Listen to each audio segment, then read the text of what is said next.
여러분 안녕하십니까? 시사쇼 이것이 정치다의 윤종호입니다. 이재명 민주당 대표가 긴급 기자회견을 열었습니다. 대장동 개발 특혜 의혹과 관련해서 자신은 사탕 하나 받은 게 없다며 특검을 제안했습니다.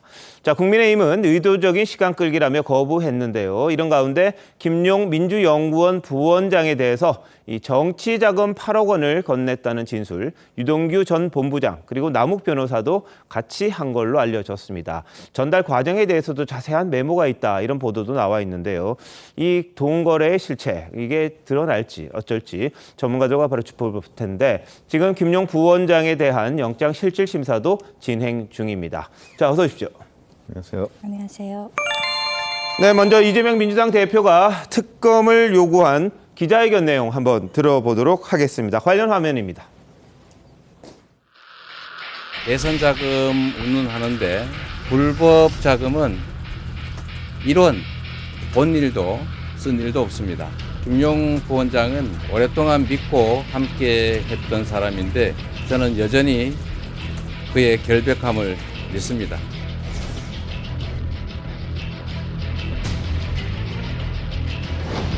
불법 자금을 이론도 쓴 일이 없고 김용 부원장의 결백함을 믿는다면 당당하고 떳떳하게 검찰의 영장 집행에 적극적으로 협조하기 바랍니다.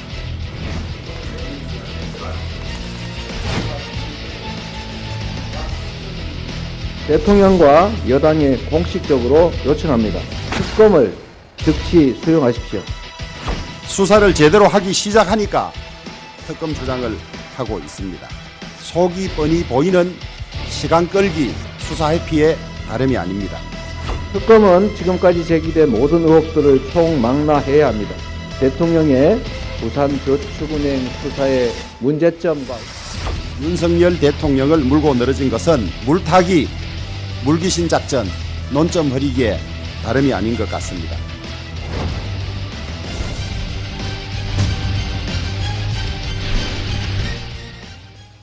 네, 이 대표가 특검 제안한 거, 이 지난해 무려 40여 차례에 걸쳐서 대장동 특검을 하자고 국민의힘이 요구를 했는데 그와 관련된 협상이 제대로 안 됐다. 원내대표 공개 토론까지 요구했었는데 안 됐는데 지금 와서 왜 이 주장을 하느냐. 국민의힘에서는 반발하고 바로 거절을 했습니다. 지금 보신 장면들, 이 윤석열 대통령의 부산 저축은행 사건 관련 언급을 보면 지난 대선 때로 다시 돌아간 것 같은 그런 느낌도 좀 듭니다. 자, 최영표 위원장님, 네. 오늘 기자회견 어떻게 해석해야 됩니까? 뭐 지난 1년 넘게 사실은 작년 9월부터 해서 이 대장동 특검 문제가 어마어마한 이슈가 돼 있었고요. 그러면서 시시각각으로 당시 이재명 경선 후보, 이재명 후보 입장이 바뀌었습니다. 그리고 예. 이제 최근에는 이재명 대표의 입장이 시시각각으로 바뀌었는데 처음에는 사실은 이게 국민의힘과 토건 비리 세력의 커넥션이다. 이런 네. 식으로 공격을 했었고요. 작년 11월 달에 들어서자마자 조건부 특검 제안을 했었죠. 그게 이제 검찰 수사가 미진하면 특검을 할 수 있다. 네. 그러다가 11월 말에 가서는 그 조건을 떼고 특검을 하자고 했는데 특검 협상을 당시 그 당시에는 여당이 민주당 아닙니까? 네. 특검 협상을 사실상 하지 않았습니다. 예. 그러니까 이제 진정성 문제가 제기됐는데 그러면 11월 달까지만 해도 검찰 수사가 물론 그때는 문재인 정부의 검찰이지만 수사가 미진하면 특검을 하자고 하다가 지금 와서 이제 2022년 10월 달에는 자, 검찰 수사가 지금 성과를 어느 정도 내고 있습니다. 네. 내고 있으니까 지금 와서 이제 다시 그 검찰 수사 하지 말고 특검을 하자. 지금 이렇게 얘기 나오고 있는 거거든요. 예. 당연히 국민의힘에서는 받아들일 리가 만무하죠. 네. 그런 점에서 본다면 자, 이 대장동 특검에 관한 이재명 대표의 진짜 입장은 뭐냐? 네. 작년 9월 그 입장이냐, 11월이냐, 올해 10월이냐 이런 부분부터 아마 국민한테 설명을 해야만 네. 지금 그 대장동 특검 제안이 아마 진정성 있게 국민들한테 받아들여지지 않을까 이렇게 생각합니다. 알겠습니다. 검찰 수사 성과의 내용이 대선 전과 후가 달라졌던 게 하나의 이유가 아닌가 싶긴 합니다만 오늘 이재명 대표가 그럼 어떤 내용의 특검을 요구했는지 한번 직접 들어보시죠. 대통령과 여당에 공식적으로 요청합니다. 화천대유 대장동 개발과 관련된 특검을 즉시 수용하십시오. 특검은 지금까지 제기된 모든 의혹들을 총망라해야 합니다. 대장동 개발과 화천대유에 대한 실체 규명은 물론이고 결과적으로 비리 세력의 종잣돈을 지켜주었던 대통령의 부산저축은행 수사의 문제점과 의혹, 그리고 그와 관련된 허위 사실 공표 의혹에 대해서 조사해야 합니다.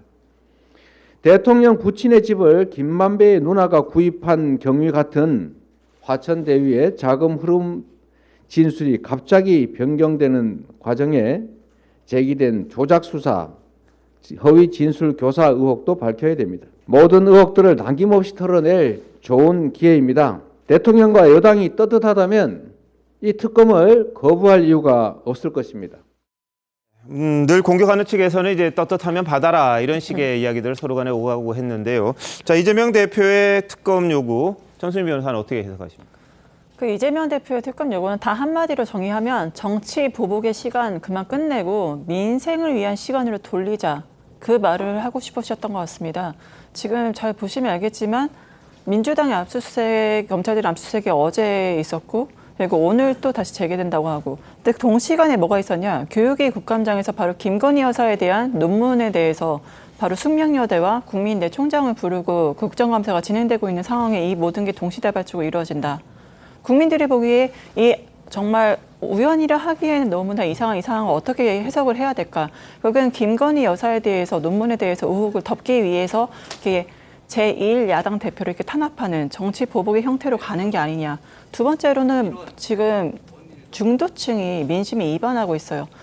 그 윤석열 대통령에 대해서 6%나 낮게 한국갤럽 조사에 의하면은 낮아지고 있는 이유가 바로 이러한 제1야당에 대한 정치적인 탄압, 어떠한 목적성을 가진 것이고, 보다 대장동은 한결같이 이재명 대표가 대선 후보 시절부터 대장동 특검 하자고 얘기를 하셨고, 거기에서 오히려 윤석열 대통령 그때 당시 당선자께서, 그러니까 후보자께서 오히려 모호한 태도를 보이시고 국민의힘은 계속 하자고 했었죠. 지금 협상장에 나오니까 국민의힘은 거기에 제대로 대응을 못했습니다. 왜냐? 간단합니다.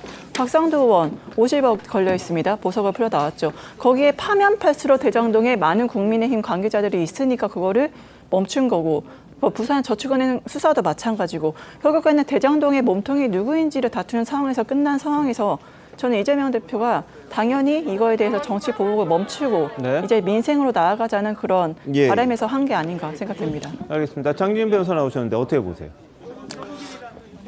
좀 굉장히 이제 궁지에 몰리니까 특검 카드를 꺼냈다, 이런 모양새는 이제 그렇게 보입니다. 네.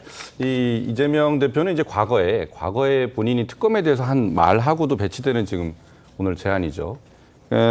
특검 얘기로 시간을 끄는 건 적폐 세력들의 수법이다, 이렇게 얘기를 했었단 말이에요.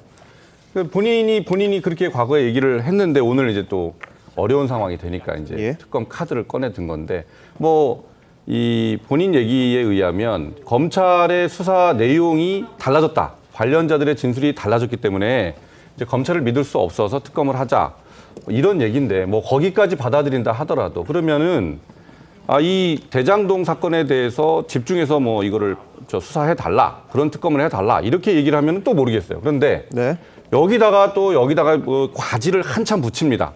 그래가지고 본인뿐만 아니라 부산저축은행까지 얘기를 들고, 또 제일 황당한 거는 대장동의 몸통이 이재명이다라고 얘기했던 윤석열 당시 후보의 발언이 허위사실 유포니까 그것도 같이 수사하자. 그거는 사실 대장동 수사가 결론이 나오면 자연스럽게 해결될 문제죠. 근데 그런 것도 여기다 갖다 끌어붙여가지고 잔가지를, 곁가지를 붙이는 이런 것들을 보면 본인이 이제 내가 적폐 세력의 수법을 쓰고 있다, 이런 자백이다, 이렇게 볼 수 있을 것 같습니다. 알겠습니다. 자, 이재명 대표가 지난 대선 과정에서도요, 윤석열 당시 후보를 둘러싼 부산저축은행 의혹, 그리고 부친의 자택을 매도하는 과정에 대한 의혹을 제기했었습니다. 그와 비슷한 이야기를 오늘 한 건데, 예전의 발언 한번 들어보시죠. 그들에게 도움을 준 것도 윤 후보님이죠. 저축은행 비리 수사 봐줬지 않습니까? 그들한테 이익 본 것도 윤 후보죠. 제가 몸통이라고 하는데, 제가 몸통이면 제가 성남시장을 했습니까? 경기지사를 했습니까? 아니면 제가 관용 카드로 제가 초밥을 먹었습니까? 어디 엉뚱한 데다가 마치 이완용이 안중근에게 그 나라 팔아먹은 사람이라고 하는 얘기랑 똑같은 거지, 상식적으로 말이 되는 말씀을 하셔야죠. 자, 그러면은 그 부산저축은행 일반 대출인데 다른 건 기소하면서 그 외에 이 대장동 대출만 봐줬습니까?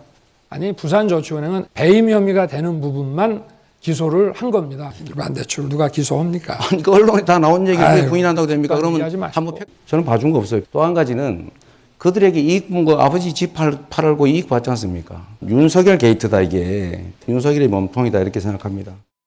네, 지난 대선 과정에서 후보 토론을 했는데 그때 했던 이야기가 오늘 특검 요구와 거의 일치하는 그런 부분입니다. 자, 김민주 대변인 어떻게 보셨어요? 마치 시간이 1년 전으로 돌아간 것 같은 이제 그런 느낌을 받습니다. 아마 국민 여러분들께서도 대선 과정 내내 이 특검 얘기를 정말 지칠 정도로 들으셨을 거예요. 양당에서도 특검 얘기를 했었고, 뭐 쌍특검이니 또 특검의 방법을 놓고 상설특검을 하자느니 뭐 여러 가지 이야기들이 오고 갔습니다만 결국에 이루어지지 않았죠. 그런데 지금 이제 이재명 대표가 오늘 오전 11시에 기자회견을 한다고 하길래 이제 아마 특검 제안이 나오지 않을까라고 예상을 했었습니다만 네. 뭐 예상에서 벗어나지 않고 그대로 예. 이제 특검 이야기를 했고 또 부산저축은행 얘기도 변함없이 또 나왔습니다. 이 특검이라고 하는 것은 정규 검사로서 어떤 그 정치적 외풍이나 이해관계에 의해서 정당한 수사가 되지 않을 것이라고 예상될 때 설치하는 것이 특검입니다. 예. 그런데 지금 검찰 수사가 지난 정부에서 친정부 성향의 검찰에서 지지부진하게 되다가 이제 와서 속도를 높이면서 제법 이전과는 다른 그 증언들이 나오고 또 물증까지 나오고 이런 마당에 갑자기 이제 특검을 하자고 하는 것은 예. 그동안 제기되었던 이 대표에 대한 그 사법 리스크가 현실화되는 예. 것에 대해서 좀 도피성이 아닌가, 물타기 전략이 아닌가 네. 그렇게 해석이 됩니다. 예, 자 이재명 대표가 대선 후보 당시에 했던 말 아까 장진영 변호사가 이야기를 했습니다만 뭐 특검 주장하는 건 이 시간을 끌어서 정치 공세하는 거다 이런 식으로 일축을 했었죠. 과거에는 특검과 관련해서 어떤 말을 했는지 한번 들어보시겠습니다. 특검 수사를 하면서 시간을 끌자고요. 역시 많이 해봤던 적폐 세력들의 수법입니다. 지사님께서는 이때까지 계속 그 부분에 대해서 부인을 하시고 국민의 힘이 어떻고 과거의 정부가 어떻고 이야기를 하시면 그러면 특검 받으세요. 특검 하자니까요. 특검해서 지사님이나 우리 쪽이나 탈탈 털어봅시다. 어떻게 생각하십니까? 제가 아니 특검 도입에 대해서는 어떻게 생각하십니까? 의원님 질문을 이렇게 수없이 많이 하시고 아니 그중에 아니 내 질문에 대한 답변만 하세요. 네. 정확하게 입장을 말씀해 주십시오. 예, 우리 서범수 의원님. 국민의힘이 특검을 주장하는 것은 시간 끌어서 정치 공세하겠다는 것이고요. 저는 검경 합동수사본부 등 다 만들어서 신속하게 엄정하게 진실을 규명하고 합당한 처벌을 받으면 좋겠다는 게 제 예. 생각입니다. 특검 만능주의적 사고를 하시는 것 같습니다. 특검은 절대적으로 정의롭고 절대적으로 유능하냐 그 문제에 대해서 우리가 의문도 가져야죠. 네, 이게 지난해 11월이었으니까 뭐 거의 한 1년 전 입장이었고 오늘은 또 다른 입장을 내놓은 건데요. 자, 김영주 의원님 보실 때는 어떻습니까? 글쎄요, 이제 이 앞에 화면을 쭉 보니까 이제 특검에 대한 입장이 완전히 달라진 것 같은, 네. 이제 한 입으로 두 마디 하는 것 같은 그런 느낌들이 듭니다만 우선 기본적으로 보면 최근에 들어서 뭐 유동규가 나오기 바로 직전에 여러 가지 어떤 뭐 조작 문제라든지 해유 문제라든지 이런 문제 제기를 해오면서 결과적으로 뭐 더 위너 테이키돌처럼 대장동을 둘러싼 여러 가지 제기된 의혹 중에 이재명 대표와 관련된 것만 집중적으로 수사되고 있다. 집중적으로 파고 있다. 이런 것이 이재명 대표의 입장인 것 같습니다. 그러다 보니까 이제 기본적으로만 내 부문뿐만 아니라 윤석열 대통령 주변부에서도 대장동과 관련된 이슈들이 있고 수사해야 될 지점이 있는데 그런 면에서 공정하지 못하다. 예. 이제 이런 입장들을 강하게 제시하고 있는 것 같아요.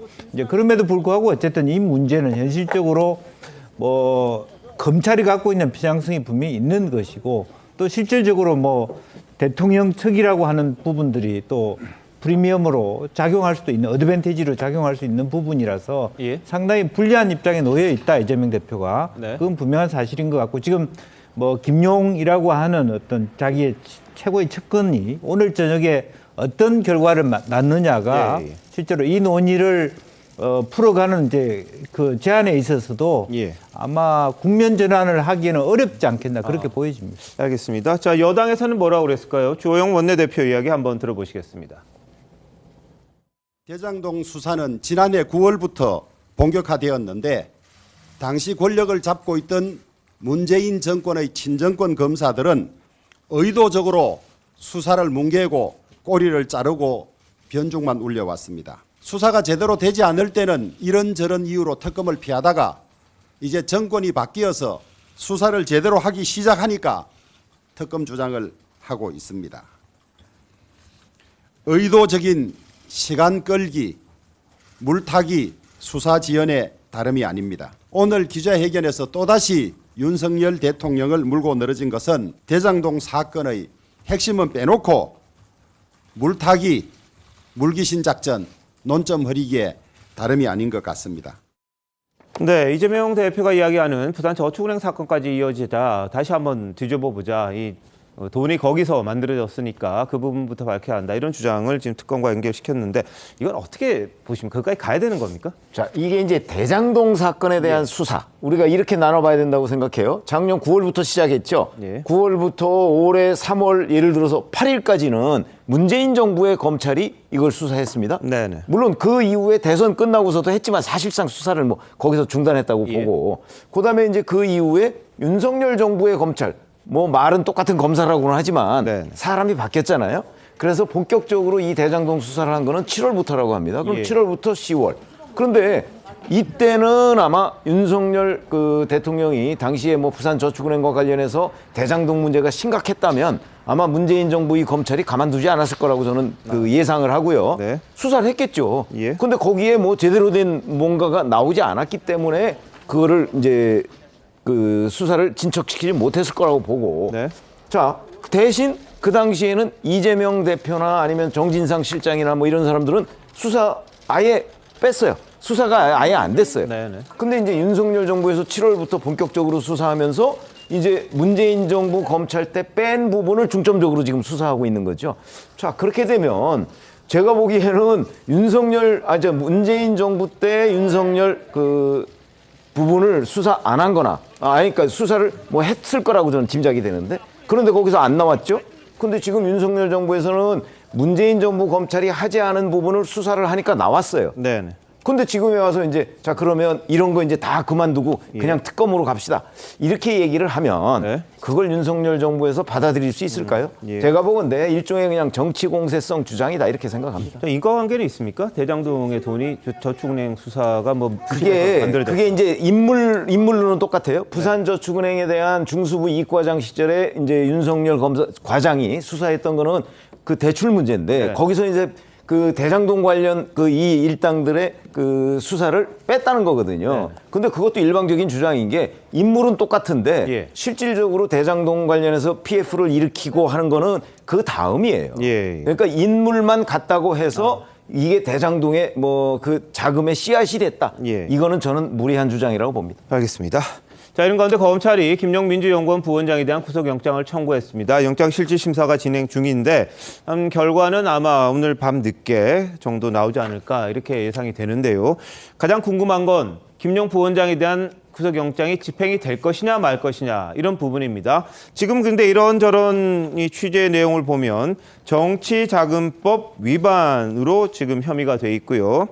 20대 대선 예비후보 등록을 앞둔 지난해 4월에서 8월 사이에 대장동 사업자들이 마련한 불법 정치자금 8억 4,700만 원 정도를 4번에 걸쳐서 수수한 혐의 이렇게 적혀 있다고 합니다. 자, 8억 원 정도의 돈이 지금 오갔다는 건데 자, 이게 이제 대선 자금으로 활용됐을 가능성이 크다고 검찰은 보고 지금 영장을 쳤습니다. 구속영장을 청구를 했습니다. 자, 장재민 변호사님. 영장 발부 가능성 어떻게 보십니까? 저는 뭐 굉장히 높다라고 봅니다. 왜냐하면은 지금 이제 이 사건이 뭐 이 수사가 하루 이틀 진행된 것도 아니고 굉장히 오래 진행됐는데 지금 김용 부원장이 누구냐? 그 민주당의 제1야당이죠. 제1야당 그리고 거대 야당의 유력 대선 후보의 최측근입니다. 최측근. 근데 이제 이런 사람에 대해서 체포영장을 청구했는데 긴급 체포영장을 신청해서 발급을 받았는데 거기에 대선자금이라는 용어가 적시가 되었다는 거죠. 이재명 후보의 대선자금. 그러니까 이거는 검찰이 지금 제1야당의 대선 후보를 직접 겨냥한 수사다 이렇게 볼 수 있는데 그런 수사를 대충 해가지고 법원에서 영장이 기각될 정도의 부실한 수사를 해서 영장을 청구했다. 이거는 상상하기가 어려운 겁니다. 검찰 입장에서는 최선을 다했을 거라고 보고요. 충분한 증거가 확보된 상태에서 영장을 청구했다. 그게 이제 체포영장이 발부된 것부터가 법원에서 이제 일단 인정했다 이렇게 봐야 되는 겁니다. 알겠습니다. 자, 유동규 전 본부장이 이제 뭐 돈을 줬다 이야기가 나왔다고 합니다. 그 진술이 나오면서 이 수사가 급진전됐다 이런 이야기가 나왔고요. 근데 여기에 또 남욱 변호사도 당시 상황을 다 증언을 했다고 합니다. 그리고 거기에 중간 역할을 한 분 같은 경우에는 굉장히 꼼꼼하게 돈의 흐름, 장소, 시간 뭐 이런 것들을 다 기록을 했던 메모가 있다 이런 보도가 나와 있습니다. 지금 보면 이렇습니다. 이 돈 흐름에 대한 건데요. 일단 김용 부원장이 검찰 주장입니다. 영장에 들어가 있는 부분인데 20억을 유동규 본부장에게 요구를 하니까 유동규 본부장은 김용 측의 요구를 남욱 변호사에게 달라고 합니다. 그랬더니 남욱 변호사는 이렇게 저렇게 돈을 모아서 이 정민용 변호사를 통해서 유동규에게 주고 유동규가 다시 김용 부원장에게로 전달하는 그런 과정을 거쳤다고 합니다. 근데 저기 밑에 보시면요. 남욱 변호사의 측근 이모 씨라는 분이 있어요. 이분이 중간에서 역할을 많이 한 것 같아요. 그래서 이분은 돈을 어떻게 전달했고 어느 장소에서 몇 날 며칠 몇 시에 했고 이런 부분들을 다 하나하나 다 적어놨다는 겁니다. 이 메모를 검찰에 제출을 했고 그와 관련된 내용 진술 그리고 뭐 여러 가지 그 객관적인 증거 같은 것들을 검찰이 다 맞춰봤다 이런 보도가 나온 겁니다. 자, 근데 이 8억이 정민용 변호사를 거쳐서 유동규 전 본부장이 갔는데 유동규 본부장이 여기서 1억을 개인적으로 좀 사고를 냈대요. 이른바 배달 사고라는 거고. 그다음에 그럼 7억이 갔겠죠. 7억여 원이. 근데 김용 본부장이 이 작년 9월에 대장동 관련된 보도가 나오면서 1억 원을 다시 유동규 전 본부장에게 돌려줬다는 겁니다. 그래서 결과적으로는 한 6억여 원의 이 돈이 있다고 검찰이 보고 있는데 그 이 돈이 어디로 갔느냐가 이제 검찰에서는 그 다음 짚어야 할 수순인데요. 자, 전수미 변호사님, 이 정도 나와 있으면 검찰이 청구한 영장 법원이 어떻게 생각을 할까요? 네, 뭐 사실관계나 그런 것도 제일 많은 자료를 가지고 있는 검찰일 텐데 이제 제가 파악한 사실관계나 그런 증거들에 따르면 실질적으로 그 진술밖에 없지 않습니까? 물적인 증거가 없고 그러면 이제 진술만 있고 친밀성도처럼 의심된다는 점에서 영장은 기각돼야 하지 않나라고 저는 개인적으로 생각을 하고 무엇보다 전달 경로를 보면 너무 많아요. 뭐 김용, 유동규, 남욱, 뭐 회계 담당자 정민용, 유동규, 김용. 비밀스럽게 대선 자금 전달하는데 왜 이렇게 관계자가 많습니까? 그러면 대선 자금을 비밀스럽게 전달을 할 수 있는지 관계자가 너무 많다는 것 자체도 저는 좀 말이 안 된다고 보고 특히 수사팀이 교체된 다음에 정권이 교체된 다음에 8억 원이 갑자기 뇌물에서 대선 자금으로 교체했다는 그런 지점들. 저는 그래서 지금 이러한 그 검찰이 표적 수사, 정치 수사를 하고 있는데 이거는 뭐 나중에 정부가 바뀌든 안 바뀌든 상관없이 이렇게 무리하게 표적 수사, 정치 수사를 하고 있는 검사들에 대해서는 뭐 정부가 바뀌더라도 바뀌지 않더라도 만약에 최종적으로 대법원에서 무죄 판결이 나오면 거기에 대해 상응한 책임을 져야 된다고 생각을 합니다. 그렇죠. 자, 이 부분 뭐 아까 말씀하셨습니다만 장 변호사도 말씀하셨습니다만 검찰이 뭐 짜맞추게 했다든지 뭐 억지를 진술을 받아냈다든지 그럼 그게 엄청난 파장이 있을 거예요. 검찰이 그거 알 텐데 이 정도 이 구속영장 청구를 할 정도면 뭔가 있는 게 아니야. 이렇게 대체적으로 생각할 수밖에 없는 건데 장 변호사님 또 하실 말씀 있으시면. 진술만 갖고 검찰이 영장을 신청하지는 않았을 겁니다. 왜냐하면 지금도 뭐 좀 아까 앵커께서도 말씀하셨지만 그 중간에 이제 심부름 역할을 하는 이모 씨가 꼼꼼하게 메모를 작성을 해뒀다 이런 얘기도 있고 또 남욱 변호사한테도 메모가 있었다라는 또 보도가 있습니다. 그러니까 뭐 시기, 뭐 금액 이런 것들이 구체적으로 적시된 메모. 이 메모가 수사권에서 굉장히 중요한 역할을 합니다. 우리가 박근혜 전 대통령 그 사건을 봐도 안종범 경제수석의 수첩 예. 그게 굉장히 중요한 역할을 했던 거를 우리가 이제 기억을 할 수 있거든요. 네. 그래서 그런 메모나 수첩 이런 것들이 물적 증거가 되는 겁니다. 그래서 그런 것들이 관련자들의 진술을 뒷받침해서 일치했을 때 그게 이제 또 증거가 될 수 있는 거거든요. 네. 그래서 진술만 갖고 영장을 신청했다. 이건 굉장히 무리한 추정이다. 이렇게 볼 수 있습니다. 예. 근데 이제 기본적으로 저 돈이 오가는 과정이 은행 계좌 추적이나 이런 걸로 될 수 있는 건 아니잖아요. 그렇죠. 이건 네. 다 현금으로 오간 거거든요. 예.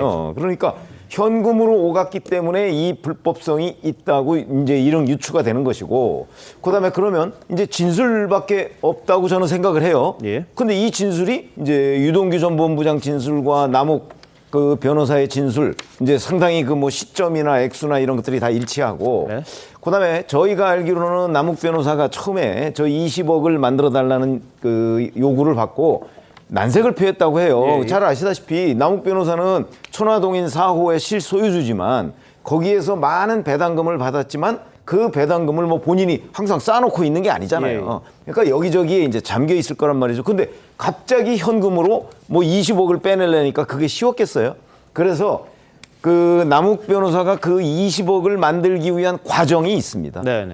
제가 알기로는 검찰이 그 과정을 상당 부분을 남욱 변호사한테 예. 진술을 받았죠. 그러니까 어디에서 얼마를 어떻게 한꺼번에 뭐 8억을 어디서 갖다가 주고 뭐 이런 게 아니라고 저는 들었어요. 예, 예. 그렇기 때문에 이 과정이 굉장히 오랜 시간, 그러니까 네. 4월부터 8월이면 요구받은 건 2월이잖아요. 그러면 2월부터 8월까지면 한 6개월 정도 동안 8억이라는 돈을 만드는 거 아니겠습니까? 네. 그러면 굉장히 어렵게 현금을 만들었을 것이다. 예.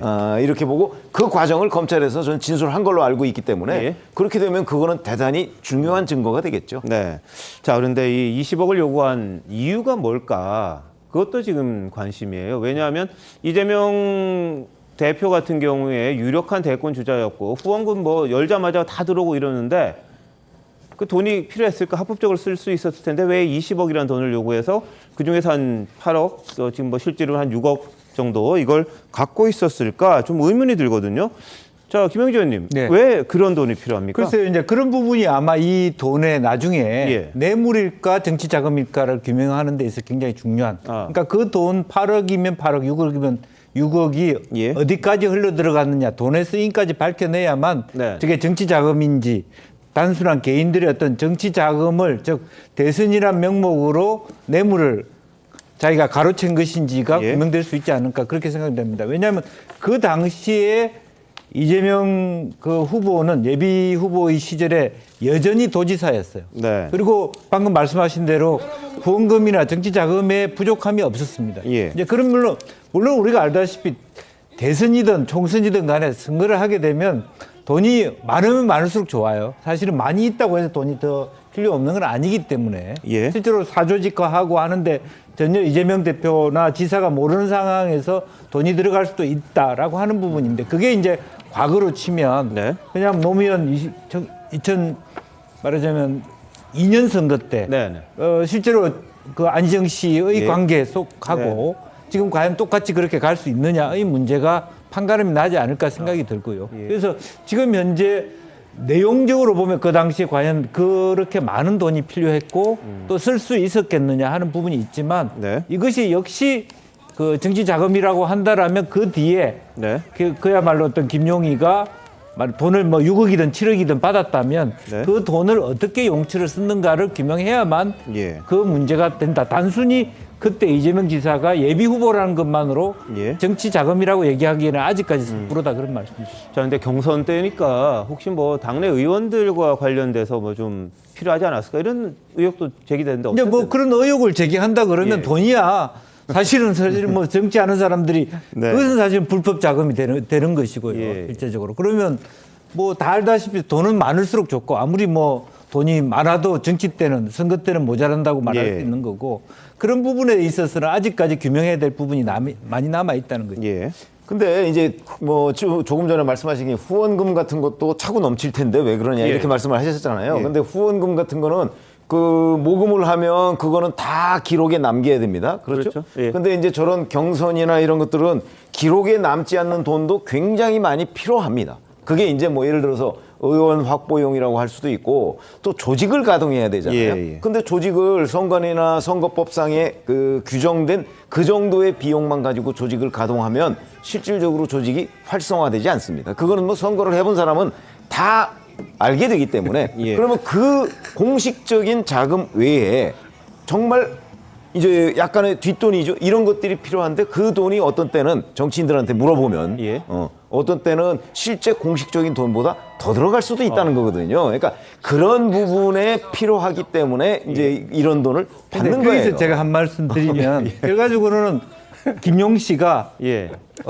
그 지사 모르게 알리지도 않고 내가 알아서 했습니다. 이렇게 얘기했을도 할 말이 없는 그럴 거죠. 수도 내가 있겠네요. 조직을 만들었다 알아서 예. 그런 부분이 남아 있는 것이죠. 알겠습니다. 자, 뭐 지금 말씀하신 거 보면은 지금 우리 정치 굉장히 깨끗해졌는데 아직도 뭐 뒷돈이 마치 다 남아 있는 것처럼 이렇게 비춰질 수도 있습니다. 그런 부분은 뭐 개인마다 다 다를 거고요. 그러다가 걸리면은 이제 정치안급으로 이 본인 자리도 날아가고 하는 그런 경우가 있다는 거 아실 테니까 예전에 비해서는 뭐 엄청나게 깨끗해진 게 지금 정치판이라고 다들 이야기를 하는데 모르겠습니다. 이 돈의 용처에 대해서도 이제 검찰이 들여다볼 텐데 이게 실제로 어떻게 쓰였는지에 따라서 이 뭐 범죄의 성격도 좀 달라지지 않을까 싶긴 합니다. 네, 이런 상황에서 이 이재명 대표는 김용 부원장을 통해서 정치자금이나 대선자금 기여받은 적이 있느냐 이런 기자들의 질문에 정식 후원금을 냈는지는 모르겠다 이렇게 이야기했었는데요. 일단 한번 들어보시죠. 부정한 돈이든 부정하지 않은 돈이든 김용 부원장을 통해서 정치자금을 기여받았거나 받은 적이 있었는지 이제 이런 얘기를 정확하게 안 하면 이제 나중에 뭐라고 할 것 같은데 정식 후원금을 냈는지는 제가 모르겠습니다. 합법적 범위 내에서 뭘 했는지는 제가 알 수가 없죠. 어쨌든 제 분명한 것은 법이 허용을 하지 않는 옳지 않은 돈을 받은 일이 전혀 없습니다. 개인적으로도 물론 받은 일 없습니다. 나중에 혹시 무슨 정치자금으로 낸 게 있는지 체킹을 한번 해주시면 될 것 같아요. 네, 저 김용 부원장은 50만 원을 한번 후원한 적은 있고 정치자금을 공식적으로 후원하는 건 그거 말고는 없다고 하고 그러니까 돈 받은 적은 없는 거죠. 50만 원 정식 후원 말고는요. 그런 주장을 지금 이재명 대표는 했습니다. 자, 김현주 대변인. 그래서 뭐 정식 후원금을 낸 거 뭐지 그거에 논점이 있는 건 아니잖아요. 지금 예. 기자들이 궁금해하는 건 그걸 물어보는 건 아닌데 이제 절묘하게 지금 대답을 하시는데 뭐 사탕 한 개도 받은 게 없다라는 예. 이야기를 하실 때 저는 이제 지난번에 그 쌍방울에서는 뭐 내복밖에 사입은 게 없다 이 이야기를 하셨던 네. 게 비슷하게 이제 떠오르기를 하더라고요. 그 김용 부원장과 그 이재명 대표와의 관계를 조금 주목해 볼 필요가 있다고 저는 생각이 됩니다. 이분들이 관계가 한 근 30년 가까이가 됐습니다. 1994년부터 그 변호사 시절에 성남 시민 활동 그 시절부터 이제 인연이 시작되어서 이재명 대표가 그 성남시장으로 2010년부터 18년까지 성남시장 초선 재선을 하는 동안 이 김용 부원장은 성남시의원으로 또 초선 재선 그러니까 임기가 똑같이 이제 가는 거예요. 그래서 2014년에는 또 특히 성남시의회에서 예결특위위원장을 하면서 이 성남 도계공 설립 당시에 이 조례안 통과할 때도 아주 혁혁한 공을 세웠습니다. 3파 역할을 사실상 했는데 당시에 이 조례안 통과가 안 될 때 무기명 투표를 과감히 던지면서 이것이 이제 통과되도록 해서 어떻게 보면은 이걸로 인해서 대장동 사업에 이제 기초가 됐다 이렇게 볼 수 있을 것이고 또 당시 이제 작년 2021년에 그 예비 캠프에서는 그 총괄 부본부장을 했습니다.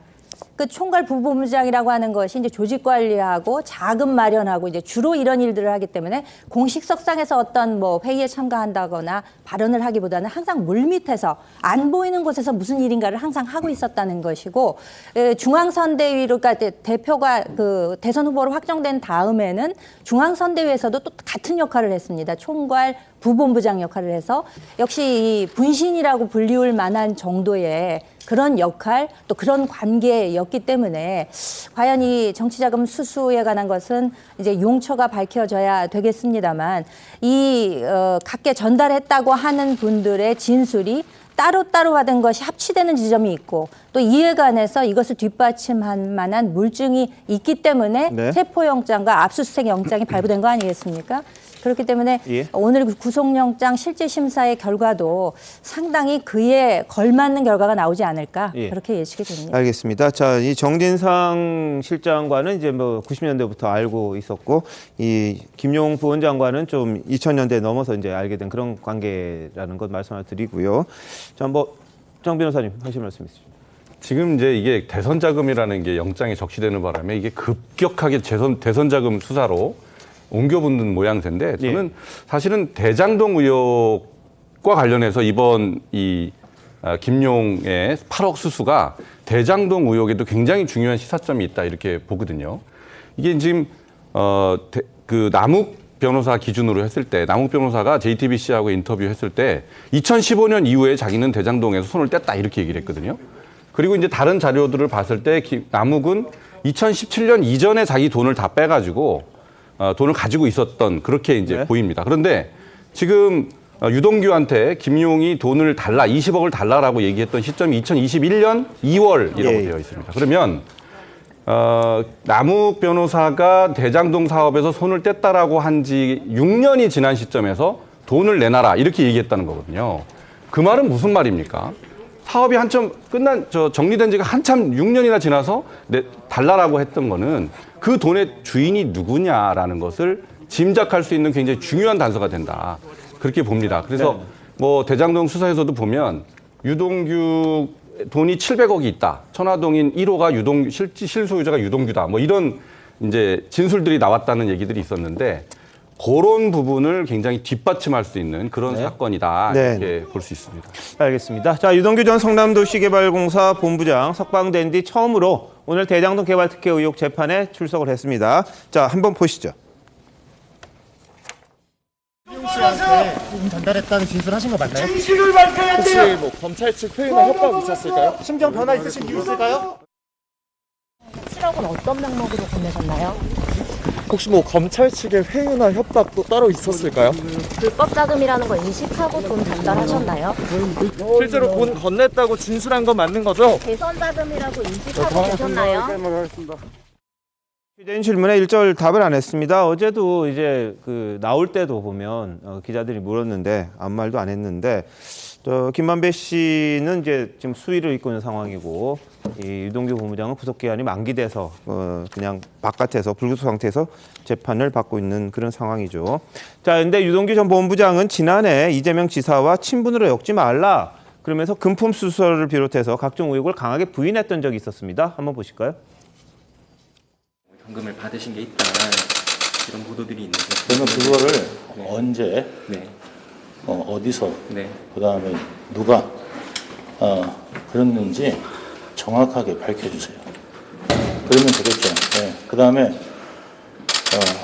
검찰에서 다 밝히겠죠. 그러니까 그게 있으면은 당연히 벌 받아야죠. 근데 그런 부분 한번 정확하게 따져보면 될 겁니다. 가장 중요한 거는 팩트는 결국은 다 나올 거고 이제 알게 되겠죠.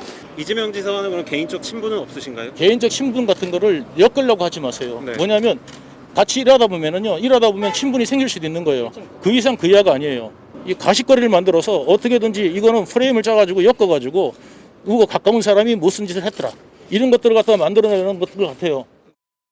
네, 당시에 저렇게 이야기를 했었는데 이제 검찰에 돈을 준 걸 하나씩 진술을 하기 시작했던 겁니다. 자, 전수미 변호사, 이건 어떻게 봐야 될까요? 결국엔 유동규 전 본부장이나 남욱 씨의 그런 발언들이 바뀌는 게 바로 전 이 사안의 핵심이라고 봅니다. 바로 국민들이 그렇게 유동규 씨의 그런 나와 이재명 대표의 관련성을 이렇게 프레임을 짜지 말아라고 얘기했고 남욱 씨도 CR도 안 먹히는 사람이다. 로비할 수가 없었다. 이렇게 말을 한 상황에서 지금 수사팀이 바뀌고 지금 검찰의 구속을 당하는 상황에서 말이 바뀌었다. 그럼 맨 처음 항상 법조계에서도 최초 진술과 나중 진술의 차이점이 비중이 다릅니다. 남욱과 유동규 씨의 최초 진술이 저러했는데 나중에 검찰에 구속된 상태에서 발언한 진술들이 지금 이러하다면 지금 지금 국민들은 어떻게 바라볼 수밖에 없을까? 네. 이게 검찰이 회유나 어떤 조작이나 뭔가 작업을 네. 했기 때문에 말이 바뀐 게 아닌가라는 그런 의혹을 제기할 수밖에 없다. 그렇기 때문에 저는 이재명 대표가 제안한 대장동 특검도 받아들여야 되고 이것이 조작과 회유가 아니라 명명백백하게 법 앞에서 평등하게 이거를 잘잘못을 가릴 필요가 있다 생각합니다. 자, 뭐 야권에서 지금 회유설 이걸 제기했습니다. 어제 국감에서는요. 이 부분에 대해서 이원석 검찰총장이 한 말이 있습니다. 한번 보시죠. 회유를 한다고 하면 오히려 구속을 시켜놓고 교정시설 안에 가둬놓고 회유를 하지 구속기간이 만료가 돼서 밖으로 나간 사람을 회유를 할 수 있겠습니까? 과거에 전 국무총리에 대한 수사를 할 때 그때 회유라든지 이런 문제가 나와서 십몇 년이 지나 지금까지도 검사들이 시달립니다. 도대체 누가 누구를 회유를 한단 말입니까? 어떤 검사가 자기 인생을 유아무개라고 하는 한 사람에게 자기 인생을 걸 수가 있겠습니까? 저희 그렇게 수사하지 않습니다. 아무리 곱씹어도 소위 뇌물로 유동규 씨를 적용하면은 최소 5년 이상의 형량이 부과되지 않습니까? 특가법에 의해서. 그런데 갑자기 느닷없이 대선 자금 얘기가 나왔단 말이에요. 정치자금법 같은 경우는 형량이 훨씬 그것보다 아래인 것이죠. 소위 거래 내지는 조작이 있지 않았을까. 유동규 씨는 형량을 낮추기 위한 검찰은 소위 김용 부원장을 통해서 이재명 대표를 엮기 위한 서로의 이해관계가 맞아떨어진 것 아니냐. 자, 어떻게 보십니까? 근데 지금 이제 박홍근 원내대표가 사실은 정치자금법은 뇌물보다 형량이 낮기 때문에 그걸 가지고 이제 우리가 얘기하는 일종의 딜을 한 것 아니냐 이렇게 얘기를 하는데 지금 정치자금법 위반은 새롭게 튀어나온 거고요. 그렇죠. 이 유동규 씨의 뇌물 부분은 아직 재판이 진행 중이에요. 그러니까 예를 들어서 정치자금법을 엮으면 이거는 범죄 혐의가 추가되는 것이지 앞에 뇌물 혐의가 없어지는 게 아닙니다.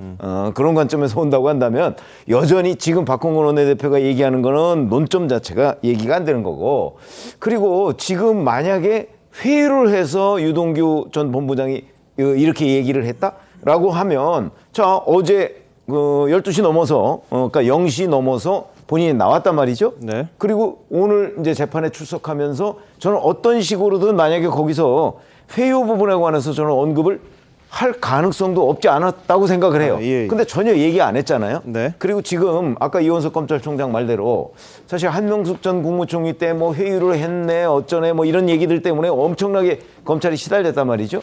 지금 자칫 잘못해서 회유를 했다가 만약에 이게 회유의 결과로 이런 그 진술이 나왔다는 게 드러날 경우에는 이 수사는 다 그냥 어찌 보면 검찰 입장에서는 망치는 거예요. 그렇죠. 저는 검찰이 그런 위험 부담을 지지 않을 거라고 생각하고 지금까지 유동규 씨가 나와서 어제 오늘 있는데 어떤 얘기도 나오지 않고 있는 것으로 보면 유동규 씨 스스로가 저런 얘기를 한 것이 아닌가 싶고 그리고 일각에서는 유동규 씨가 처음부터 자발적으로 저렇게 하지는 않았다는 거 아니겠습니까? 그러니까 남욱 변호사와 유동규 씨 뭐 이렇게 돼서 약간 죄수의 딜레마가 있는 거예요. 서로 그러니까 본인들이 나한테 좀 유리하게 그 검찰과의 관계를 끌어가야 되지 않을까 하는 계산. 뭐 오히려 이런 것들이 더 크게 작용하지 않았나 이렇게 생각합니다. 알겠습니다. 자, 지금 뭐 김용 부원장에 대해서 정치 자금을 제공했다고 하는 진술이 복수의 인물들에게 의해서 지금 제기가 됐고 이를 토대로 지금 구속영장 실질 심사가 진행 중인 상황입니다. 오늘 밤 안으로 아무래도 이 결과가 나올 것 같은데요. 이 결과가 나온 대로 속보를 전해드리도록 하고요. 근데 이재명 대표는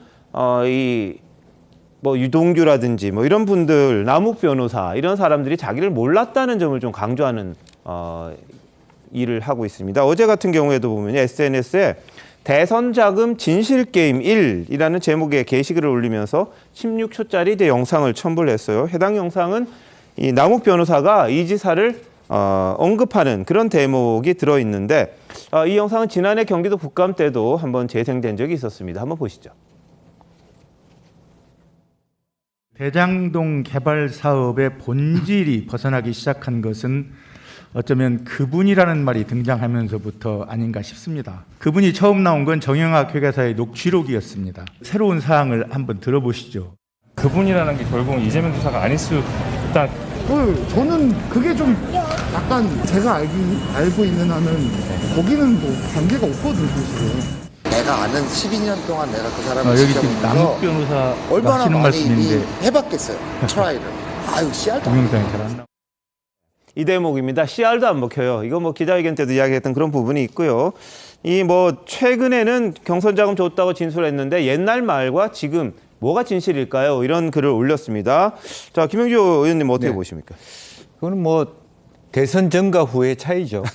대선 전이라고 하는 것은 이재명이라는 사람이 대통령이 될 수 있다라고 하는 희망 속에서 저런 말을 할 수도 있다고 봅니다. 그렇기 때문에 사실은 어쩔 수 없이 앞에 말이 진실이고 뒤에 말이 조작된 것이다. 그렇게 얘기하기는 어려운 부분이 있습니다. 신경의 변화, 즉 죄수의 딜레마처럼 솔직히 서로 간에 동결의를 해서 아무도 입을 열지 말자고 했던 그 시점과 한 사람, 제가 보기에는 말하자면 유동규 씨의 마음의 변화가 오히려 남욱 변호사 쪽에서 자료들이 전달되면서 확실하게 변화될 수 있는 부분이 있었고 그 시점에서 부분적으로는 뭐 검찰의 해유가 있었는지는 모르겠어요. 그러나 어쨌든 마음을 달리 먹게 되는 뭐 배경이 있었을 수도 있겠습니다만은 어쨌든 가장 큰 틀에서는 그전에는 이재명 지사가 대통령이 됐을 때 우리가 살아남을 수도 있다라는 부분이 있다면 지금 이 상태에서는 굉장히 절망적인 미래가 있다라고 하는 부분이고 어차피 다른 사람은 입을 열었는데 나만 이 모든 것을 안고 가면 불리하다라는 심정이 그 안에 있지 않았겠냐 그런 생각이 듭니다. 자, 일부 언론 보도를 보면은 이제 정영학 녹취록이라는 게 있는데 거기에 나오는 인물들의 이야기가 어떻게 보면 이 이재명 대표에게도 불리한 내용도 있다. 예를 들면 남욱 변호사가 이재명 지사를 아예 모른다 이런 말이 등장하기도 하고 시장님 선거를 우리가 어떻게 당선시킬 것이냐에 대해 초점을 맞춰야 된다 그러면서 이제 은밀하게 라인을 대봐라 이런 말을 하더라 이런 이야기들이 또 녹취록에 들어있거든요. 그러니까 이 일부 인터뷰에서는 또 이 대표에게 유리한 것도 있는 반면에 또 녹취록에 보면은 또 다른 내용도 있고 막 뒤섞여 있는 그런 부분이 있어서 과연 뭐가 진실인지는 이 재판 과정을 거쳐봐야 정말 서로의 관계에 대해서 알 수 있지 않나 싶습니다. 그 부분 관련해서는 이제 CR도 안 먹혔다라는 이게 이제 이재명 대표 쪽에서도 굉장히 즐겨 인용하는 남욱 변호사의 말인데 저는 그게 양립 가능할 수 있다라고 봅니다. 이게 꼭 진술 그때 거짓말이고 나중에 말을 뒤집었다 이렇게 보기보다는 그러니까 남욱 변호사가 이런 여러 차례 시도를 했는데 안 통했다 그럴 수 있어요. 그렇기 때문에 남욱 변호사가 그 이재명 대표의 측근들 정진상, 김용 이런 사람들을 동원해가지고 그렇게 우회적으로 찔렀다. 이렇게 된다 그러면 그 CR도 안 먹혔다는 거하고 나중에 작업을 성공했다는 거하고 양립할 수 있는 거거든요. 알겠습니다. 그래서 굳이 이것을 저 CR이 안 먹혔다고 했으니까 이재명 대표는 무고하다. 이렇게 단정 짓기는 어렵다. 이렇게 알겠습니다. 이재명 대표 입장에서는 본인과는 직접적인 연관이 없다라는 점을 강조하는 하나의 증거로 되는 게 아닌가 싶긴 합니다. 자, 우여곡절을 겪고 있는 법사위 국감장 오늘도 시끄러웠습니다. 어떤 모습이었을까요? 한번 보시죠.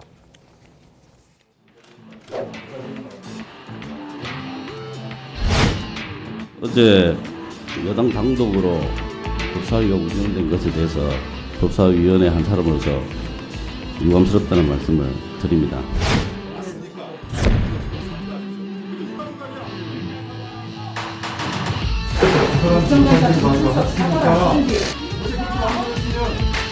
마음대로 하다니 약속된 국정감사에 안 오신 분들이 누군데 민생 좀 돌보세요. 현장으로 가시고 왜 여기서 그런 이 말도 안 되는 제1야당 압수수색을 합니까? 민생 현장 방문을 마이크를 얻어서 하세요. 사과위원장입니다. 여기 와서 하세요. 사과하세요. 기동민 간사님. 어제 국정감사 파일 사과하세요. 당신 같은 사람 때문에 회의를 진행할 수가 없다고. 당신 같은 사람들이 사과하세요. 뭘 사과를? 기동민 간사님 오늘 왜 이래요?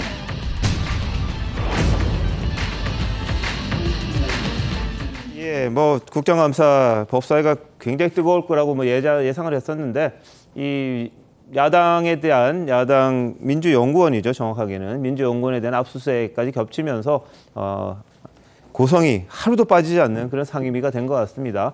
여야 간의 입장은 팽팽한 그런 상황이고요. 뭐 정치권에서도 계속 시끄럽습니다. 국민의힘에서는 이 분신이 하는 일을 이 대표가 몰랐을까 뭐 이런 공세를 취하고 있기도 하고요. 민주당에선 이 대표가 너무나 억울해한다 이렇게 맞받아치고 있는데 김 부원장에 대해서는 이렇게 언급을 했는데 여야 발언 한번 보시죠.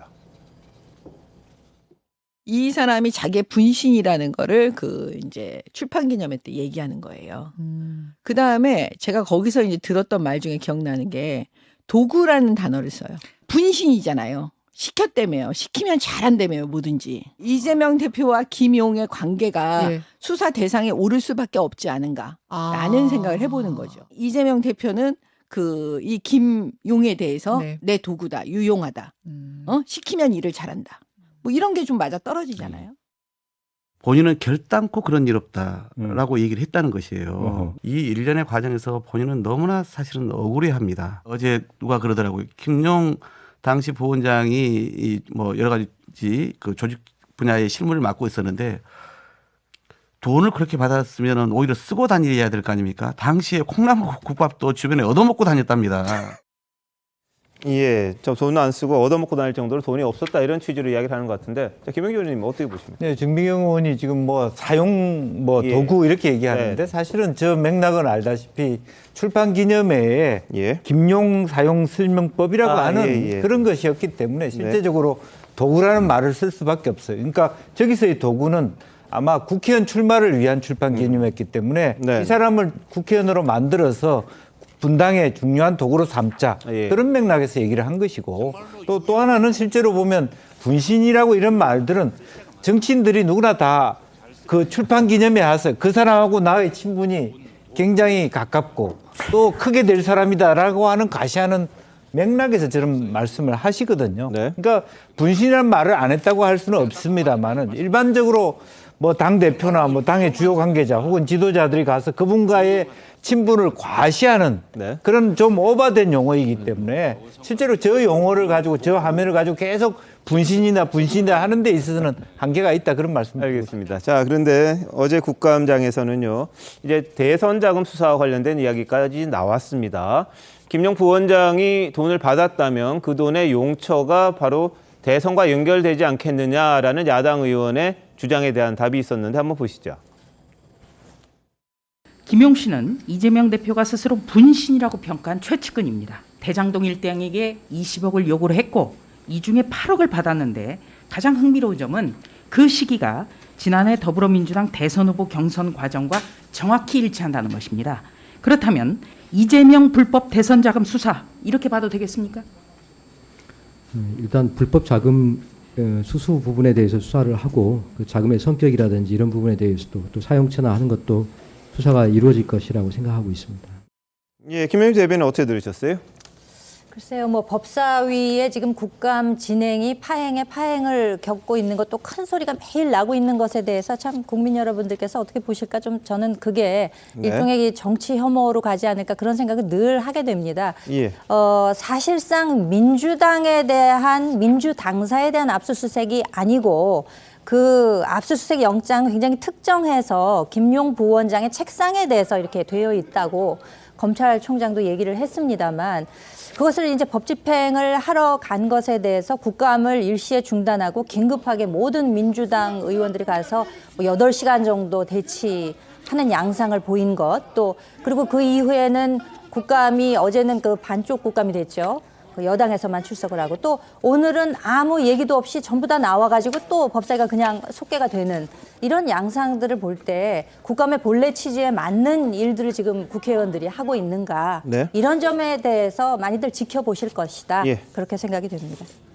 네, 저도 김현주 부대변인 말씀에 동감을 하는 게 이 국정감사는 정말 국민의 민생을 위한 자리인데 왜 이 타이밍에 지금 검찰이 제1야당 당사를 압수수색하는지 그러면 그게 정당성이 있어야 되는데 네. 거기에 대해서 김용 그 부위원장이 임명된 지 11일 날 임명장 수령받고 3일 동안 1시간 동안 출근했어요. 본인 자리에.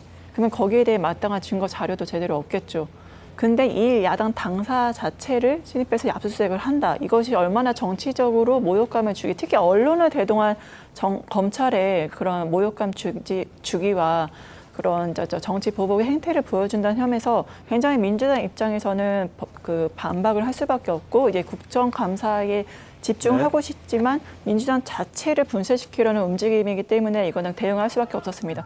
저는 윤석열 대통령께서 딱 하나만 알아주셨으면 좋겠다. 과거에 민주당의 전신인 신민당의 이제 김영삼 총재를 제명했을 때 그 부망쟁이나 국민적인 그런 그 어떠한 반대, 그 반발이 얼마나 심했는지 그 과거의 역사를 좀 상기시켜 주시고 예. 그런 것들을 그 자중하실 필요가 있다 생각합니다. 알겠습니다. 지금 좀 과하게 나가신 것 같아요. 과거 부마항쟁 일으켰던 그러니까 YH 여공들의 이 시민당사 점거농성, 그건 이제 경찰이 이 물리력을 행사해서 이 여공들을 끄집어내는 과정에서 그 좀 불상사가 있었죠. 그리고 이제 그걸 계기로 김영삼 전 총재, 당시 총재를 이제 국회에서 제명하는 일이 있었습니다. 최초의 국회의원 제명이 됐고, 그건 독재시대 사회 때의 일과 지금의 이제 법적인 압수수색, 법원이 발부한 영장을 집행하는 것과 비교하는 건 좀 과하다는 생각이 좀 들긴 합니다. 근데 다만 뭐 언론을 대동해서 간 건 아니고요. 민주당에 늘 언론사들이 있으니까 압수수색하는 걸 이제 이 언론사들이 알게 된 거고 그런 부분인데 뭐 거긴 좀 이제 과한 표현이 있으신 것 같고. 자, 장 변호사님, 만약에 이게 지금 정치자금 수사로 이제 간단 말이죠. 그러니까 용처를 따질 텐데 김용 부원장이 일단 받았다 손 치더라도 본인이 내 선에서 이제 정리를 했다, 내가 알아서 했다, 뭐 이 대표는 몰랐다, 그러면 더 연결 안 되는 거 아닙니까? 뭐 그거는 따져봐야 되겠습니다. 그래서 이게 김용 부원장이 배달 사고를 일으킨 건지, 예. 아니면 정치 자금은 맞는데 자기가 자기 선에서 알아서 소모를 한 건지, 예. 아니면은 또 이 캠프에 갔다가 줬는지, 예. 뭐 이거는 이제 세 가지 경우의 수 중에 하나죠. 예. 그런데 이제 배달 사고를 일으켰다 그러면은 그거는 이제 특가법상 이 정치자금법은 가장 중요한 중한 죄가 5년 이하의 징역인데, 네네. 이 특경가법, 특정경제범죄가중처벌법 이렇게 되면은 이거는 3년 이상이 됩니다. 3년 이상. 예. 그러니까 정치자금법보다 더 중한 죄가 되는 거거든요. 그래서 이제 그 김용이나 김용 변호인 입장에서는 굉장히 그 형량이나 뭐 이런 것들도 당연히 고려를 할 수밖에 없을 것 같아요. 그래서 이제 그거는 상당히 지켜봐야 될 것 같습니다. 증거가 어디까지 나올지. 근데 이제 저는 이제 제가 좀 드리고 싶은 말씀이 있는데, 우리 전 변호사님께 하나 여쭤볼게요. 그 민주연구원 있잖아요. 민주당 당사에서 몇 층에 있어요? 맨 꼭대기층에 있습니다. 몇 층이에요, 그게? 뭐 18층 이렇게 돼 있는 걸로 알고 있는데. 그래요? 네. 예. 근데 저는 말이에요. 이제 말씀드리고 싶은 아니, 게 잠깐만요. 그러니까, 근데 이게 네. 지금 어제 그 압수수색이 민주당 당사에 대한 압수수색이다 이러고 이제 전 변호사님도 얘기했고 이재명 대표도 자꾸 그렇게 얘기하던데, 민주연구원은 민주당하고는 다른 법인이에요. 예. 법인도 다르고 대표도 다르고 회계도 다르고 완전히 다른 인격체인데 같은 건물에서 새들어 살고 있는 것일 뿐이에요. 예. 그러면 그 건물에 들어가서 맨 위층에 있으면 맨 위층까지 엘리베이터 타고 올라가지 1층부터 꼭대기층까지 전부 다 이렇게 검찰들이 헤비고 올라가는 건 아니거든요. 근데 이거를 가지고 민주 당사에 대한 압수수색이다 이렇게 혹세무민입니다. 그거는 저는 그런 건 하지 않았으면 좋겠어요. 알겠습니다. 자, 뭐 어제부터도 제가 말씀을 드렸는데 사실 영장은 이제 민주연구원에 대한 거지 민주당사에 대한 건 아니다 이렇게 말씀을 드렸었어요. 근데 다만 민주당 입장을 한번 생각해 본다면 당사 안으로 검찰이 들어오는 것 자체에 대한 그런 부분에 대한 뭐 거부감이 있지 않았었겠나 싶습니다. 뭐 당연히 이거 법인도 다르고 대상도 다릅니다. 민주당에 대한 게 아니라 민주연구원에 대한, 그것도 한 특정인에 대한 사무실에 대한 부분이었기 때문에 그걸 이제 민주당에서는 민주당사에 대한 침탈이라고 이렇게 지금 이야기를 하시는 거죠. 그 부분 좀 다르다는 걸 말씀을 드릴게요. 자, 지난해 9월이었습니다. 저희 TV조선에서 이 더불어민주당 대선 후보 경선 방송 토론회를 진행한 적이 있었습니다. 그때 제가 진행을 맡았었는데 대선 경선 후보들에게 이런 질문을 드렸던 게 기억이 납니다. 대장동 이슈가 민주당의 호재다. 맞냐 안 맞냐 이렇게 OX 질문을 던졌었거든요. 자, 뭐라고 했는지 추미애 전 대표까지 한번 같이 들어보실까요? 대장동 이슈, 민주당에는 선거의 호재다. 민주당의 이번 선거에 나쁜 영향 안 미칠 것 같으면 O를 들어주시면 되고요. 좀 안 좋다 싶으면 X를 들어주시면 되는데 꽂아주시죠. 네, 2대2로 나눠졌는데 추미애 후보님이 손을 드셨으니까 먼저 기회를 드릴게요. 호재다 이렇게 보시는 거죠? 사실은 국민들께서 지대개혁 그러면 잘 이해가 와 닿지가 않았습니다. 대장동 사건을 보면서 이 검찰과 언론 그리고 법조와 이 정치, 재벌의 카르텔을 보고 추미애가 평소에 지대개혁 하더니 이런 사태를 미리 예견했구나 이렇게 생각하실 거예요. 여러분들 보시는 것처럼 공공개발을 막고 민간개발이 100% 이익을 취하려고 했던 세력이 국민의힘이고 그 공공개발을 해보겠다고 5년을 싸운 게 저 이재명이고 그걸 끝까지 막아가지고 결국 민간개발이 참여하지 않을 수 없게 만든 것도 국민의힘이고 국민 여러분들께서 이 공공개발을 꼭 해야 되는구나 이재명이 열심히 했구나 민주당이 괜찮구나 생각하실 겁니다. 자, 과거 장면이긴 한데 지금 생각은 어떨지 좀 모르겠습니다. 어떻게 보세요? 아니 저 당시에는요. 저게 9월 달이잖아요. 9월에는 이재명 대표가 바로 대장동 특검과 관련해서도 저런 입장을 견지했어요. 그러니까 국민의힘과 토건 세력의 커넥션이다. 이 대장동 의혹이. 그리고서 이제 뭐 곽상도 당시 의원 뭐 이런 얘기를 쭉 했었거든요. 그러니까 이재명 경선 후보로서는 저렇게 주장을 할 수밖에 없었을 것이고 그다음에 추미애 후보도 당시에는 이재명 후보를 약간 좀 지원하는 입장이었어요. 거기다가 이제 본인의 지대개혁 얘기까지 지금 하고 있으니까 이제 저런 거고 저는 오히려 이낙연 후보와 박용진 후보 같은 경우는 저 당시에 이낙연 후보 캠프에 가장 많은 대장동 관련한 그 제보들이 쏟아졌다는 거 아니겠습니까? 그러니까 어느 정도 저 사람들은 앞으로 이게 어떻게 굴러가게 될지를 대략 짐작을 하고 있었을 거예요. 그러니까 오히려 호재가 아니고 악재다라고 하는 저 두 분의 판단이 훨씬 더 정확했고 그거는 지금 저는 상당 부분 입증돼 가고 있다 이렇게 생각합니다. 자, 그 당시에 이제 이 국민적으로 화가 나는 사건이 어떻게 호재가 되느냐 이런 이야기를 한 의원도 있었고요. 그랬는데 하여튼 OX가 그땐 2대2로 좀 갈렸던 적이 있었습니다. 지금 막 들어온 속보인데요. 김용 부원장에 대한 영장실질심사가 일단 끝났다고 합니다. 이제 판사가 어떤 결정을 내리느냐만 남아있는 그런 상황인데요. 아마 밤늦게 결론이 나지 않을까 싶은데 그 결론 나오는 대로 속보 알려드리도록 하겠습니다. 자, 민주당에서는 지금 검찰 수사 이런 부분들 이 정치 보복이다, 야당 탄압이다 이렇게 거세게 반발합니다. 근데 과거 이재명 대표가 정치 보복에 관해서 이야기한 게 있어요. 적폐청산과 연관시켜서요. 이 이야기에 대해서 성일종 국민의힘 정책위 의장은 또 뭐라고 했는지 같이 한번 들어보시겠습니다. 그걸 정치 보복이라고 해가지고 못하게 하고 싶은 사람들이 있는 거죠. 도둑은 원래 잡아가지고 뿌린 대로 거두게 저지른 만큼 처벌되게 해야 되는 게 맞는데 이 나쁜 짓 하는 사람들 입장에서는 안 당하고 싶거든요. 나 잡지 마라고 할 수는 없고 그걸 이제 다른 걸로 이제 물타기라는 거죠. 이 정치 보복이라는 정치적 목적을 가지고 하는 거 아니냐. 적폐청산이라고 하는 거는요. 그냥 죄진 사람 죄 찾아내서 합당한 대가를 지불하게 하는 거여서 그거는 뭐 어떤 이유로도 저는 언제든지 우리 사회 공동체가 있는 한은 계속 해야 될 일이라고 봅니다. 해야 된다. 적폐와 불의를 청산하는 게 정치 보복이라면 그런 정치 보복은 맨날 해도 됩니다라고 쓰셨습니다. 법 질서를 어기며 사익을 취한 자들에 대한 단죄가 정치 보복으로 불린다면 그런 정치 보복은 끊임없이 초강도로 계속되어야 합니다. 흔들림 없는 적폐청산을 응원합니다라고 썼습니다. 자, 김민주 비대위원님 어떻게 보셨어요? 글쎄요, 사실상 이재명 대표가 사법 리스크 갖고 있는 것에 대해서 사실상 방탄이다라고 하면서 민주당 내에서조차도 우려의 목소리가 없지는 않았습니다. 그런데 이 이재명 대표와 연관되어 있는 그 여러 가지 사건들을 보면은 이것이 문제 제기가 되고 논란이 떠오른 것이 사실 민주당과의 연관성을 찾아보긴 힘듭니다. 과거 뭐 성남시장 재직 당시부터 시작된 것도 있고 그 사안별로 전부 과거에서 그 개인의 부합되어 있는 사건들을 지금 한꺼번에 이제 몰아가지고 민주당에게 이 사법 리스크를 뒤집어 씌우는 격이 되는 거거든요. 그러니까 민주당 입장에서도 보면은 이것을 정치 탄압이다라고 이야기하기에는 지금 나오고 있는 여러 가지 증거들이나 또는 증언 이런 것들로 인해서 사법적 과정들이 이행되는 것을 볼 때 과연 이것을 정치 탄압으로 볼 수 있을 것인가, 정치 탑압으로 볼 수 있을 것인가 그런 생각이 듭니다. 민주당 입장에서 왜 정치 탄압, 야당 탄압인지를 말씀드리겠습니다.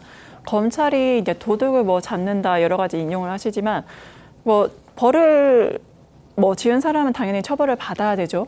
그런데 이제 민주연구원이라는 장소가 민주당사에 있고, 그다음에 목적이 어떠한 뭐 도둑을 잡기 위해서 민주당사에 간다, 목적이 정당하다 하더라도 수단이 적합한지 우리가 봐야 됩니다. 근데 여기에서 검찰은 다른 대안이 사실 있었습니다.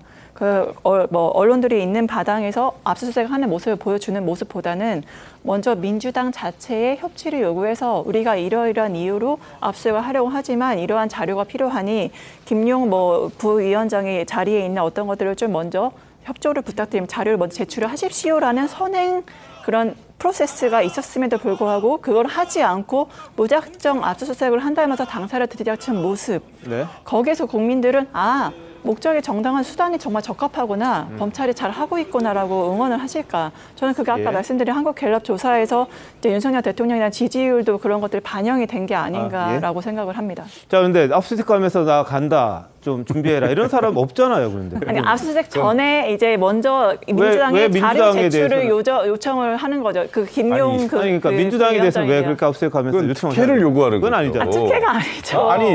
아니 압수수색을 하는데 누가 먼저 알려주고 이런 자료가 그러면 아니 정경심 교수 그 PC 건도 말이에요.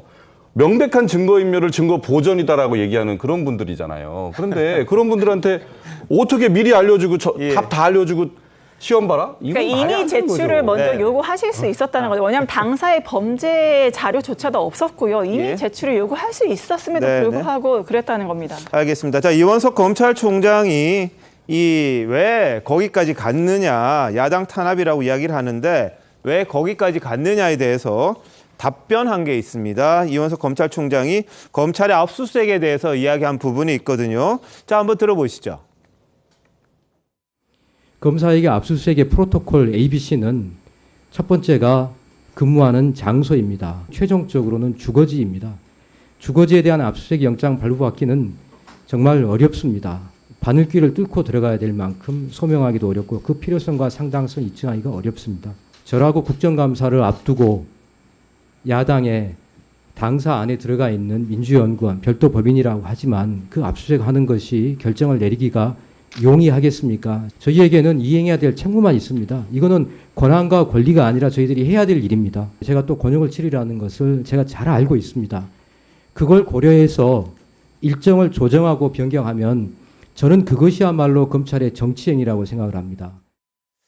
예, 자, 이원석 검찰총장 저렇게 이야기를 합니다. 정말 이 압수수색 프로토콜 ABC가 근무지고 그다음 최종지가 주거지인데 주거지 압수수색 영장 발부받기 정말 어렵다고 합니다. 그건 뭐 개인 휴대전화에 대해서도 쉽지 않게 요즘 영장을 발부가 안 된다고 이야기를 하는데 체포영장이 저렇게 나왔다는 걸 보고 압수수색이 된 걸 보면 상당히 그 소명이 되지 않았냐 이런 게 이제 대체적인 해석이었거든요. 근데 다만 전 변호사 말씀하신 것처럼 뭐 이게 이 정치적인 사건이라고 본다면 뭐 이렇게 할 수 있겠습니다만 보안시설도 아니고 민주당이 그렇다면 검찰이 가서 나 왔는데 압수수색 할 테니까 좀 협조해 주세요. 기다릴게요.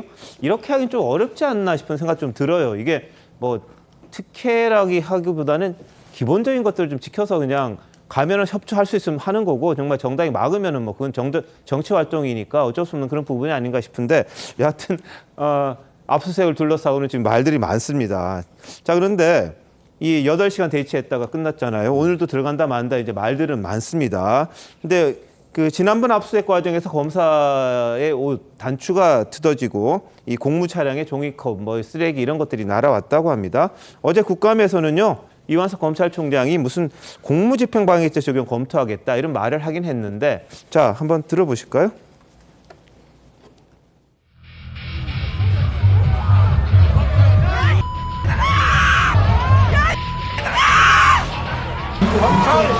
범인을 바로 배우세요.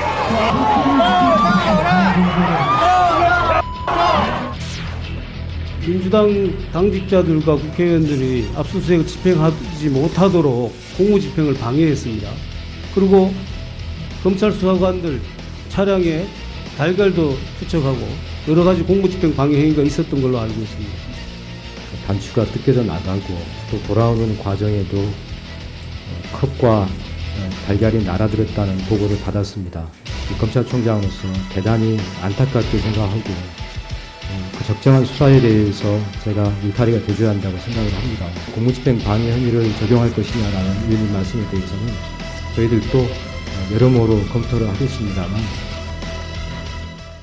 네, 김 의원님 이건 뭐 할까요? 그 정도까지 어떨까요? 글쎄요, 이제 역대적으로 2004년에도 하나가 보니 민주당 당사에 들어가서 저지했던 경우 있고 2006년에도 말하면 홍성 지방 그 대납 사건 그때도 격렬하게 저항을 했었죠. 한나라 당사에서 역대적으로 했고 다만 최근에 들어서는 의원실에 대한 압수수색은 제대로 협조된 그런 부분들이 있습니다. 역대적으로 보면 당사에 대한 물론 이제 장면화 사께서 이건 당사가 아니고 연구원이다 전혀 다른 기관이라 하지만 어쨌든 근본적으로 정당과 관련된 행사에서 저 많은 저항들이 다 있어 왔기 때문에 실제로 보면 검찰 측에서도 원칙적인 집행으로 하면 사실은 공무집행 방해이죠. 그러나 그런 면에서 전체적인 과거에 있어서의 형평성까지 생각해 본다라면 지금도 말을 굉장히 아끼고 있다. 검찰총장이 그렇게 봐야 될 것 같습니다. 알겠습니다. 예전에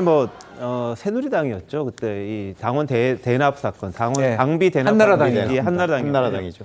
그때 이제 당사까지 들어가서 봤는데 야간 영장이 없다 그래서 가져가지는 못하고 그래서 그 다음 날 관련된 충남도당인가요? 글로 이제 자료를 내려보내서 그 자료를 압수수색했던 그런 적이 있다고 합니다. 예전 일이라서 잘 기억은 안 나는데 하여튼 이 정당이라는 거에 대해서 이제 정치 활동을 보장하는 측면에서는 참 검찰 압수수색이라는 게 굉장히 좀 줄여야 되지만 다만 이번 압수수색이라는 거는 정당에 대한 게 아니라는 거 그 부분을 검찰에서는 주장하고 있고 민주연구원의 한 사람에 대한 거지 정당에 대한 건 아니라는 걸 좀 강조하고 있는 그런 상황인데 민주당 입장에서는 이제 이걸 그냥 받아들일 수는 없는 그런 입장인 것 같습니다. 재집행 준비를 한다는데 어떻게 될지는 또 지켜봐야겠네요. 자, 이런 가운데 윤석열 대통령 오늘 제77회 경찰의 날 기념식에 참석을 했습니다. 취임 후 공식 석상에서 처음으로 이 마약과의 전쟁 직접 거론했습니다. 보시죠. 경찰관 여러분, 우리 주변에는 아직도 범죄와 사고 위험으로부터 자유롭지 못한 안전 사각지대가 있습니다.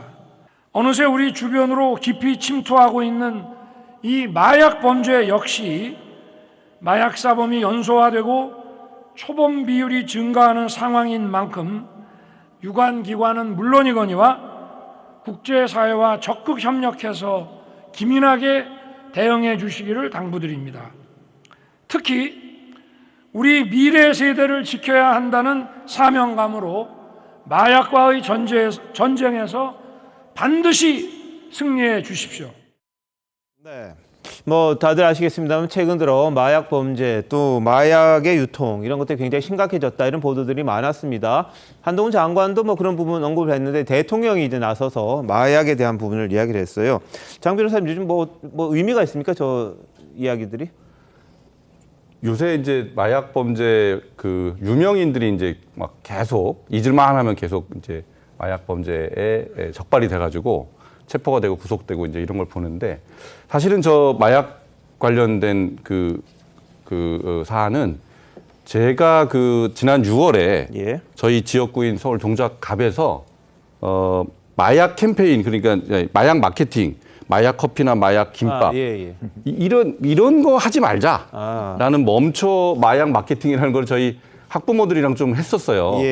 그래가지고 그때 10대 온라인 쇼핑몰에다가 편지를 보내가지고 이거 저 마약을 검색 금지로 설정해 달라라고 저희가 요청을 했었거든요. 왜냐하면 그때는 예를 들면 쿠팡에다가 마약을 치면 40만 건이 상품이 검색되고 그랬던 때예요. 알겠습니다. 그런데 그 편지를 보내니까 10대 쇼핑몰도 전부 동참을 했거든요. 근데 이제 이 흐름이 만들어지는데 제가 이제 일조를 했다는 점에서 제가 이제 보람을 느끼는데 이제 심각합니다. 근데 이거에 대한 심각성을 모르는 국민들이 굉장히 많거든요. 그래서 이 부분은 정말 아무리 강조해도 지나침이 없다. 알겠습니다. 강조하고 싶습니다. 자, 마약이라는 단어를 써서 이 마케팅 하지 말아달라는 그런 입장인 것 같은데 김민주 대변인.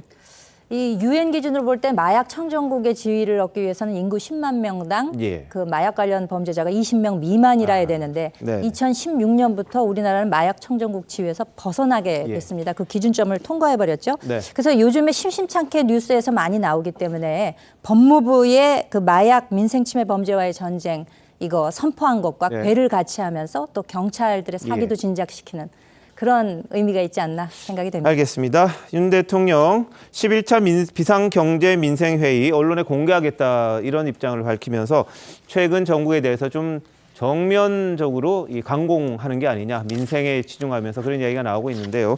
잠시만요. 대한민국 이슈의 중심, 시사쇼 이것이 정치다. 여기까지입니다. 다음 주 월요일 다시 찾아뵙겠습니다. 고맙습니다.